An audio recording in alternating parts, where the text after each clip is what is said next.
அனைத்து இந்திய அண்ணா திராவிட முன்னேற்ற கழகத்தை பொறுத்தவரையில் ஒரே நாடு ஒரு தேர்தல் சம்பந்தமாக அங்கே அமைக்கப்பட்டுள்ள கமிட்டியிடம், குறிப்பாக சென்ட்ரல் கமிட்டியிடம் நாங்கள் அனைத்து இந்திய அண்ணா திராவிட முன்னேற்ற கழகம் சார்பாக சில கோரிக்கைகளை வைத்திருக்கிறோம்.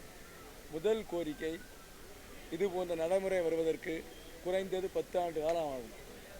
அது 2024 பார்லிமெண்ட் எலெக்ஷன்னா இதை நடைமுறைப்படுத்துறதுக்கு 2034 ஆகிடும்.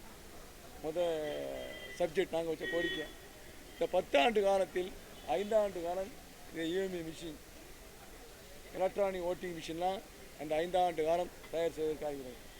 அதற்கு அடுத்தால் போல் 2000 கொண்டு வரப்பட்ட அந்த அமெண்ட்மெண்ட் 2001 21/2/2002 ஒரு அமெண்ட்மெண்ட் கொண்டாந்தாங்க. என்னன்னா, இருக்கக்கூடிய ஆர்டிக்கிள் 155, 81, 82, 170 இதெல்லாம் இப்போ ஃப்ரீஸ் பண்ணி வச்சுருக்காங்க. அதாவது அமெண்ட்மெண்ட் எலெக்ஷனில் உள்ள அந்த டீலிமிட்டேஷன், சென்சஸ் கணக்கு எடுக்கணும். இந்த சென்சஸ் கணக்கு எடுக்க சமயம் அனைத்து சென்சஸ் கணக்குகளையும் அவர்கள் எடுத்து அந்த சென்சஸ் கணக்கு எடுக்கும் பொழுது தமிழ்நாட்டில் இருக்கக்கூடிய 234 தொகுதிகளும் குறையக்கூடாது. அதேபோல் 39 நாடாளுமன்ற தொகுதிகளும் குறையக்கூடாது. இது ஒரு கோரிக்கை.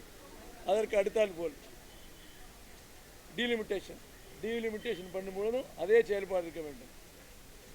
அதேபோல் இதனுடைய நன்மைகள் எப்படியெல்லாம் வருங்கிறத நாங்கள் சொல்லியிருக்கோம். தேர்தல் வைக்க பண செலவு கம்மியாகும், தேர்தல் கமிஷனுக்கு பண செலவு கம்மியாகும், வேட்பாளருக்கு பண செலவு கம்மியாகும். இதற்கெல்லாம் மேலாக தேர்தல் 5 ஆண்டு காலத்திலே ஒரு தேர்தல் வரும் பொழுது 3 தடவை கிட்டத்தட்ட 3 மாதம் நடவடிக்கை எடுக்கப்படும். அதாவது கோட் ஆஃப் கான்டக்ட் வரும்.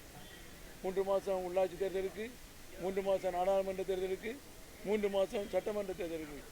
இதையெல்லாம் தவிர்க்க வேண்டும் என்பதற்காக தான் அவர்கள் நாங்கள் கொடுத்த கோரிக்கையை அந்த கமிட்டி பரிசீலித்து அதில் வெளியிடும் பொழுது நல்லது எது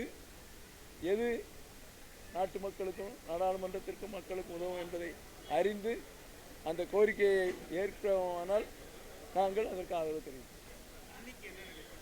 அதான் நாங்கள் கொடுத்துருக்க கமிட்டி அந்த இப்போ இன்னைக்கு நிலப்பாடை பார்த்தா 1970 கலைஞர் வந்து 1971 கலைஞர் அவர்கள், முன்னாள் முதலமைச்சர் கலைஞர் அவர்கள் ஒரே நாடு ஒரே தேர்தல் என்று கொண்டாந்தார்கள்.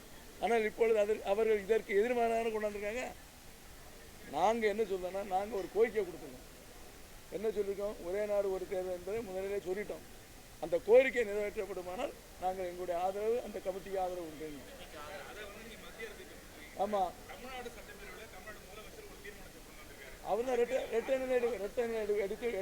எடுத்துருக்காரு. இன்னைக்கு கலைஞர், முன்னாள் முதலமைச்சர் கலைஞர் வந்து ஒரே நாடு ஒரே தேர்தல் வேண்டுங்க, இவர் ஒரே நாடு ஒரே தேர்தல் வேண்டாம்னு சொல்லிட்டாரு. இந்த 2 பேர் நாங்கள் என்ன கருத்து சொல்வது? நாங்கள் கோரிக்கை கொடுத்துருக்கோம். கோரிக்கை இந்த 10 ஆண்டுக்குள்ள நிறைவேற்றப்பட்டால் நாங்கள் கண்டிப்பாக ஒரே நாடு ஒரே தேர்தல் வேண்டும் என்பதை வலியுறுத்துவோம்.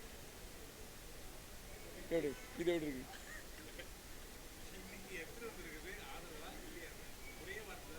நான் தான் கேட்க அவங்க நாங்களும் ஏற்கனவே ஆதரவு சொல்லியிருக்கோம். நாங்கள் எங்களுடைய கோரிக்கைகளை அவங்க நிறைவேற்றால் நாங்கள் ஆதரவுன்றோம். இந்த தீர்மானம் அவங்களே வந்து கலைஞருக்கு எதிர்ப்பான தீர்மானம் கொண்டாந்துருக்காங்க. முன்னாள் முதலமைச்சர் கலைஞருக்கு எதிர்ப்பான தீர்மானம். ஆமாம், அவருடைய நிலைப்பாடு சொன்ன ஸ்பீச்சில் கொடுத்துருங்க. இரட்டை நிலைப்பாடை திமுக இருக்கிறது.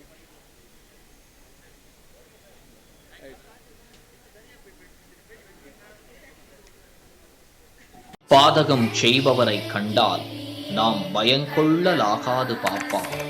மோதி மிதித்து விடு பாப்பா, அவர் முகத்தில் உமிழ்ந்து விடு பாப்பா. அண்மை செய்திகளை உடனுக்குடன் தெரிந்து கொள்ள இணைந்திருங்கள் இயம்நாடு தொலைக்காட்சியுடன்.